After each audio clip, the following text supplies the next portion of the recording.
అరటి దొప్పలో నీళ్లు వదిలినప్పుడు కార్తీక దామోదర, గయా దామోదర, ఆత్మ దామోదర, లింగ దామోదర అని అన్ని మంత్రాలు చదివేసుకున్నాను. తర్వాత నా ఫిజికల్ ఎక్సర్సైజ్ స్టార్ట్ చేశానండి.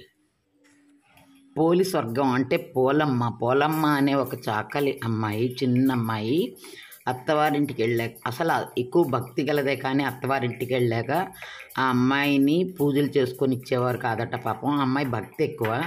సరే కార్తీక మాసమైనా సరే 360 ఒత్తులు వెలిగించి దామోదరుడికి వేరుకోవాలని 360 ఒత్తులు ఒకే రోజు వెలిగించి అలా దండం పెట్టుకుందంట. అలా పెట్టుకున్నా కూడా మన కార్తీక దామోదరుడు, మోక్ష దామోదరుడు, ఎంతో దయగలవాడు లక్ష్మీ దామోదరుడు ఆవిడకి స్వర్గప్రాప్తి ఇచ్చారు. అయితే మనం పూజారులాగే ఎవరు భక్తిగా ఉంటే ఆ భక్తుల్ని మనం ఫాలో అవుతూ మన జీవన గమనానికి వాళ్ళు మనకు ఒక దారి చూపెట్టారని వాళ్ళని నమ్ముతూ మనము వాళ్ళలాగే మనం చేస్తాం అన్నమాట. అది పోలి స్వర్గం అంటే. ఇది చాలా రోజులుగా అందరూ చాలామంది చేస్తుంటారు. మా అమ్మమ్మ వాళ్ళు చేశారు, ఇంకా ముందు వాళ్ళు కూడా చేస్తుంటారు. అయితే ఇది చేసేటప్పుడు పోలి స్వర్గం అంటే పోలికి స్వర్గం అని, ఆ పోలమ్మ అనే అమ్మాయికి స్వర్గం ప్రాప్తి వచ్చింది కాబట్టి మనకి రావాలని మనం కోరుకోవడం అనమాట. అయితే ఇదంతా ఒకటైతే ఈ కృత్తికా మహాలక్ష్మి పోలమ్మ అని ఎలా స్వర్గం పంపాలా అని ఆ అమ్మాయిని స్వర్గం పంపుతూ మనం కూడా కోరుకోవాలి. ఒక కోరిక ఏంటంటే చిటికెడు కుంకుమ పసుపు ఇస్తాము, మాకు కొండంత పసుపు కుంకుమ ఇవ్వాలని చెప్పి వేడుకుంటాము. ఆడవాళ్ళమందరము తలుచుకునేది అదే కదా. అయితే ఇప్పుడు నా ఎక్సర్సైజ్ అయిపోతుంది. అయ్యాక ఈరోజు నేను అరటి దూట కూర మా ఇంట్లో చేసింది ఎలా చేస్తానో చూపెట్టబోతున్నాను. అరటి దూట అంటే మనకి అరటి దవ్వ కావాలి కాబట్టి కొన్నాను.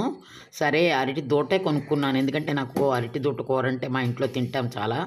ఈ అరటి దూట కట్ చేయడం కష్టం కాబట్టి చాలామంది వండుకోరు, కానీ ఆరోగ్యానికి చాలా మంచిది. ఎన్నో హెల్తీ హ్యాబిట్స్, హెల్తీ వాల్యూస్ ఉన్న ఫుడ్ అన్నమాట ఇది. అయితే మేము చిన్నప్పుడు బాగా తినేవాళ్ళము, ఇప్పుడు పెద్ద అయ్యాక వండుకోవడమే కష్టమైపోతుంది. అంటే తాజా దవ్వ దొరకదండి, కట్ చేయగా లోపల వచ్చే దవ్వ, దాన్ని కట్ చేయడమే కష్టం అనమాట. అయితే నేను దానికి ఏం చేశానంటే కొంచెం మజ్జిగ తీసుకున్నాను, ఆ మజ్జిగ నీళ్ళలో కలిపి అరటి దవ్వని ఎలా కట్ చేస్తున్నానో చూడండి. ఇది ఏం లేదండి, ఆ నార లాంటిది తీసేయడం వచ్చేస్తే ఆటోమేటిక్గా అంతా బాగా జరిగిపోతుంది. అయితే ఈ నార తీయడమే కొంచెం చిన్న టిపికల్ ప్రాసెస్, చాలామంది ఫాలో అవ్వరు, అందుకే వండుకోవడం కష్టం అనుకుంటారు. అయితే అదేం కాదు, ఈ బ్లాక్దంతా తీసి పైన పడేస్తాం అనమాట. ఇది వాడను, ఎందుకంటే బయట పెట్టాం కదా, అదిగో చూసారు కదా, ఇలా చుట్టు పెట్టుకుంటూ తీస్తూ ఉండాలి. కట్ చేసి ప్రతి చక్రానికి బోల్డంత ఇది వస్తుందండి, అది తీసి అలాగ కట్ చేసుకుంటూ వెళ్ళాలన్నమాట. ఆ నార తీసేస్తే కూర చాలా బాగుంటుందండి, కమ్మగా ఉంటుందన్నమాట. ఈ కమ్మని కూరకి పక్కన కూడా నేను ఏం చేస్తానో మీకు చూపెట్టబోతున్నాను. ఈరోజు లాగ్లో నేను ఇంట్లో ఉండి చేసిన పని అనమాట. మామూలుగా అయితే బయటకు వెళ్తున్నాను ఈ మధ్యకాలంలో, సరే రోజు బయటికి వెళ్ళట్లేదు కదా, ఈరోజు బయటకు వెళ్ళకుండా ఇంట్లోనే చేశానన్నమాట. కార్తీక దీపం అయిపోయింది, ఎక్సర్సైజ్ అయిపోయింది. సరే ఇప్పుడు వంట చేద్దామని ఇలా వచ్చానన్నమాట. వచ్చి ఈ చక్రాలన్నిటినీ ఇలా పూర్తిగా తీసేసుకున్నాను అనమాట. అంటే నార పూర్తిగా తీసేసాక ఇలా చక్రాలన్నింటినీ మజ్జిగలో వేయాలి. మజ్జిగలో వేసి మళ్ళీ తర్వాత కూడా ఆ చక్రాలని ఇంకొక చిన్న పీసులుగా కట్ చేయాలి. ఇప్పుడు చూడండి నార ఎలా తీసేస్తున్నానో, అంత చిన్నగా ఉన్నది కూడా నార పూర్తిగా తీసేయాలండి. చాలా రుచిగా ఉంటుంది కూర. ఇంగు పోపు పెడతామేమో, నెయ్యితోటి పెడతాము, అందుకే అది బాగుంటుందన్నమాట. అమ్మమ్మ వాళ్ళు చేసేవారు, వెచ్చగా తినేవాళ్ళము. కార్తీక మాసంలో 2-3 సార్లు ఈ కూర ఉండేదండి మా ఇంట్లో. అరటికాయలు, ఎందుకంటే అరిటాకుల్లో భోజనం చేయడము ఇవన్నీ చాలా కరెక్ట్గా ఉండేవన్నమాట అప్పుడు.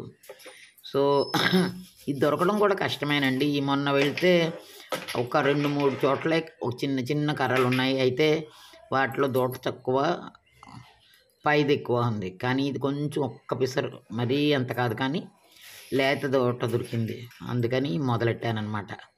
చూశారు కదా, ఇలా నారంతా తీసేసుకున్నాను. తీసేసుకున్నాక ఆ చక్రాలని మళ్ళీ తీసుకుని చిన్న చిన్ని ముక్కలుగా కట్ చేసుకోవాలన్నమాట. చాలా చిన్న ముక్కలుగా కట్ చేసుకోవాలి.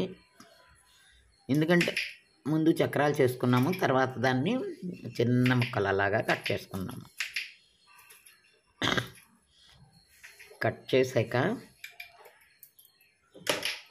అప్పుడు కూడా కొంచెం నార వస్తుందండి, దాన్ని కూడా తీసేయాలి చక్కగా. అసలు నార లేకుండా చేసేసుకోవాలి. మొత్తం అంతా అలా కట్ చేసుకుంటే నార కొంచెం కొంచెం వస్తుంది.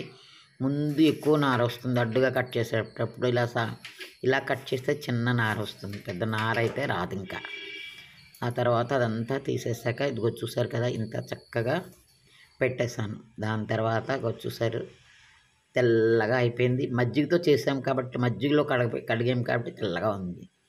దీంట్లో నేను ఇప్పుడు కుక్కర్ తీసుకుని ఆ కుక్కర్లో ఈ ముక్కలు వేసేసి, కట్ చేసుకున్న ముక్కలు వేసి, దాంట్లోని పెసరపప్పు కడిగి కొంచెం అయితే చాలు, ఎన్ని ముక్కలు ఉన్నాయో అంత తక్కువే వేయాలండి. ఎందుకంటే పెసరపప్పు ఎక్కువ పట్టదు, ముక్కలు ఎక్కువ వేసుకోవాలి, పెసరపప్పు తక్కువ వేయాలి. తక్కువ వేసినా కూడా ఎక్కువైపోతుంది దాంట్లో. తర్వాత అందులోని కొంచెం 2 పచ్చిమిరపకాయలు కూడా వేయాలి. ఎందుకంటే అరటి దూట సహజంగా చప్పగా ఉంటుంది కనుక దాంట్లోని ఈ పచ్చిమిరపకాయ వేస్తే కొంచెం ఇది వస్తుంది. కాయపడంగానే వేస్తాము మేము, దాన్ని పెద్దగా కట్ చేసే పనే లేదు.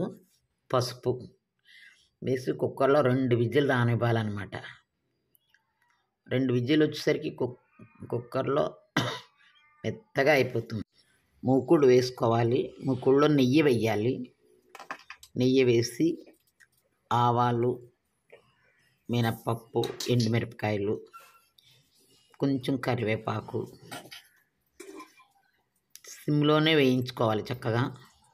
ఎందుకంటే నెయ్యి వేస్తాం కదా. ఇంగువ కూడా వేసాను. నెయ్యి వేసినప్పుడు, నెయ్యితో వండే పోపులు వేసేటప్పుడు సిమ్లోనే వేయించాలండి. అయిపోయాక ఇది ఉడికింది ఉంది కదా, చూసారు కదా ఎంత బాగా ఉడికిందో.